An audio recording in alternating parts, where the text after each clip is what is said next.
tana gwikia ngono andu 28 aria makuruhanitio na ngurubu cia Wikinai nirikoretwo igithii na mbere na kwagagia thayo wa muingi mwena ucio county commissioner wa gicigo kiu Loiford Gifara niugite ati niwe wikirite ndeto na mukonde na kuga ati aria maikitio ngono ni hamwe na Solomon Borono uri ukoretwo gitongoria gikundi giki kia Wikinai riu gwa kahinda oho ni acokeirie ameba ngurani na makiria aria maikaraga mwena ucio ngatho cia mwanya ni guthii na mbere na guteithiraniria na maabitha thirikari guko akiuga ati noyo njirire ya gutigirira ati ni mahukia Wikinai akiuga ati no mwaka aikaria icigo itiganite mamatie ndugu gatagati kao na maabitha a borithi.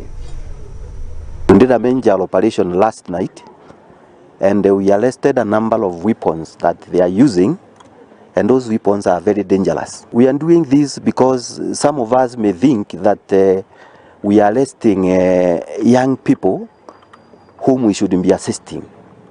But these are criminals. When you look at the type of weapons that are behind me here, they are very bad weapons. Some of our Ngawal officers, some of our Nyumba Kumi, including part of what we call village elders, and some of our police officers are in one way or the other abating these crimes, or rather protecting these criminals. And therefore, we are very keen on any officer working in government who will be isolated in the course of this operation and moving forward.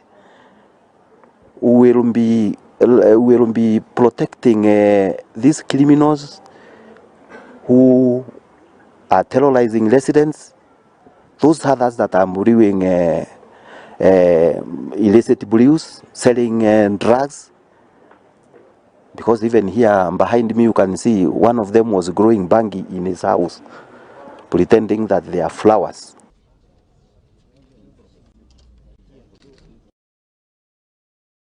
Haya, tukithina mbere ni ati nake munini wa governor kaunti-ini ya Siaya no riukaine ta